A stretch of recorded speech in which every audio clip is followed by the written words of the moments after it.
Hi everyone, welcome to the Mama Elephant YouTube channel. This is Rena, and today is day 4 of intros for the October 15th release. Today we're going to be playing with the snow globe scenes, and this is an extension of yesterday's stamp set, which was Snow Globe Biddies. So in that stamp set that we played with yesterday, Snow Globe Biddies, it came with an outline of a snow globe.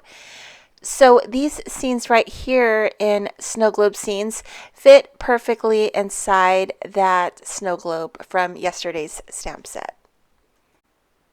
So let's take a look at the stamp set. There's several different scenes here. There is London with the double-decker bus and Big Ben. There is a woods scene, and I believe the next one is Holland, Switzerland, New York, Paris, and the next scene is just a park bench overlooking a city. That could be Central Park or wherever you'd like it to be. So here you can see there's some little confetti things that you can make the snow inside the snow globe. And also all of these sentiments are different ways to say Merry Christmas.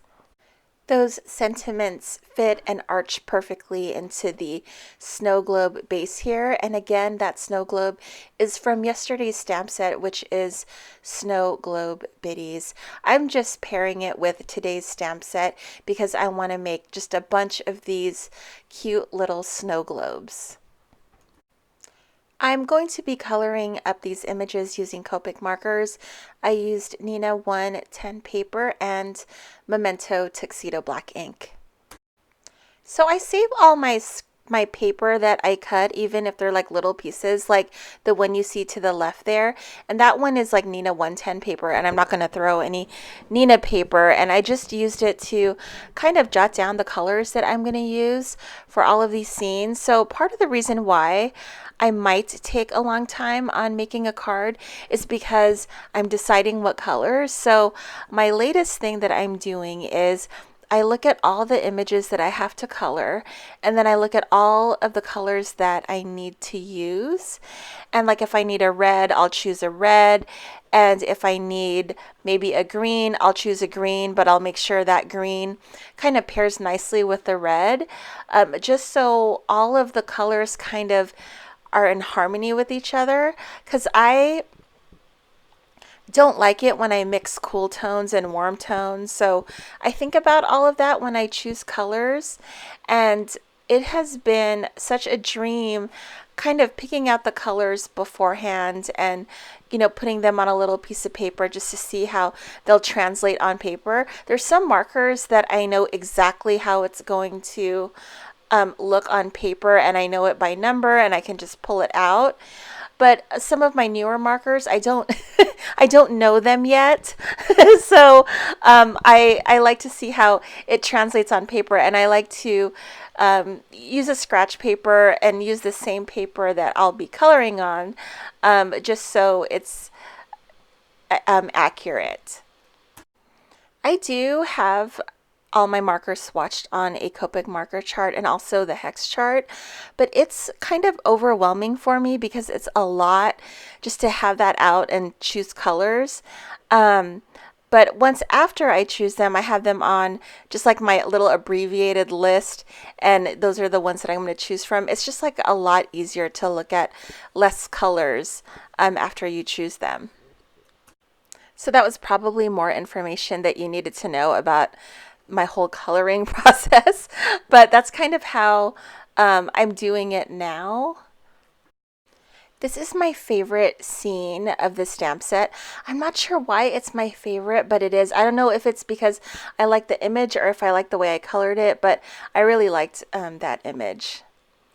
So it was a lot of coloring, and it's not a lot of blending. They're super tiny, so you don't really have to blend. You can probably get away with one marker. But these were really fun to color because the scene just came alive in not a lot of time. I feel like this is the never-ending coloring montage. But I did try to color all of the images. I believe this is the last one. This is the scene where it's in the woods. And I really liked it. I also added penguins, and I added the penguin with the marshmallow on this one, and I think it looks so cute. I also wanted to try to make a Kaz card, which is clean and simple. And I don't know if I did it or not because I did add a layer to this. I wanted to stamp all the images on one layer and have it look really clean and simple and no die cutting, just stamped images on a piece of paper that you color. So for both of these, I chose the Central Park scene and also the New York City scene, and I'm pairing a little penguin with it and a little sentiment from Holiday Messages. And I love how these cards came out. I didn't add anything extra. It is just stamping and coloring, and I absolutely love it.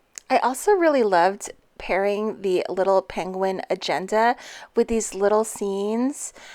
It looks so cute to me.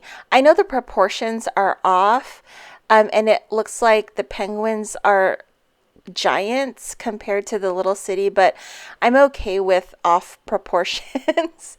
Oh my gosh, I just really I enjoyed making these two cards so much. These particular cards are, I'm doing it 4-bar size, which is 4 7/8 by 3.5. And then I cut my panels a little bit smaller so I can have a red border around it. I'm matting it. And then I'm going to take the mat and adhere it to the card front. So I wanted to experiment with a shaker card. So I'm taking my front panel, which is that blue paper, and I used my snow globe die cut and I cut just the shape in that blue paper, and then I'm kind of layering it on top of another piece of paper the same size in white. And then I'm taking my little Parascene and I'm using that as a template to know where I have to adhere my snow globe. And then I'm going to take that blue piece, flip it over, put my acetate, and then I'm going to take some double-sided foam adhesive, and then I'm going to cut it.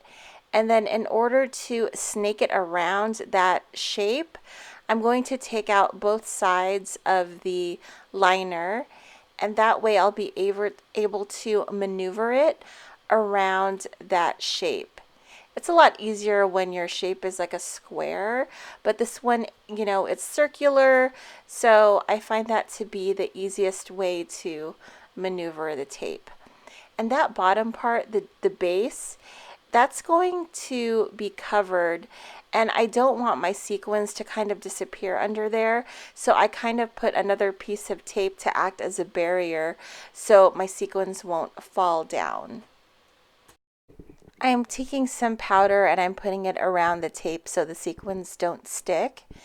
And then I'm going to put in just a little bit of sequins because you don't want to cover your scene because your scene is behind the sequin. So I'm just putting a little bit of clear ones and then a little bit of gems just to add a little bit more color. And then I'm going to take my backing, and if you put it exactly, it should land in the right spot because you used it as a template. And I got overexcited because I forgot I wanted to make a 3x3 card. So I did some surgery off camera. So I cut out another one of those snow globes, and I'm just cutting out the bottom there freehand. And then I'm taking that base and I'm going to stamp an image. I didn't end up using this image because I thought I messed it up, but the particular sentiment that I used has some 2 dots on top of the E, and I didn't know that belonged there. I thought I smeared. So the snow globe die set comes with this label, and that's where I stamped my sentiment, and then I stamped that on top, and that covered my boo-boo. I'll have pictures in the end of all of the cards that I made. So I decided to bust out with pattern paper, which I don't normally do. and I'm using it to be the backdrop behind my images. And it was dramatic because I couldn't find the right pattern paper. I couldn't find the right design. I wanted it to come from the same collection, blah, blah, blah. And these came from a 12 by 12 pad, and all I needed was a 2 3/4 square inch size. So I had to cut out 4 giant pieces of paper just to get this little size, but it was totally worth it. I'm just kind of doing this assembly line style. So I've taken and popped up my snow globe images.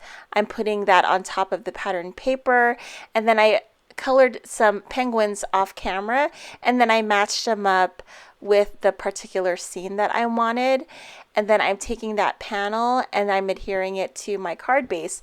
And these are 3x3, and the pattern paper is 2 3/4, so I have a nice little border. That's it. I'm calling it a wrap for intros. I hope you enjoyed the video. If you did, make sure to give this video a like. If you haven't already, make sure to subscribe to the Mama Elephant YouTube channel and tap on that bell to be notified of future videos. Make sure to join us tomorrow on the Mama Elephant blog for the Stampede. We'll see you there.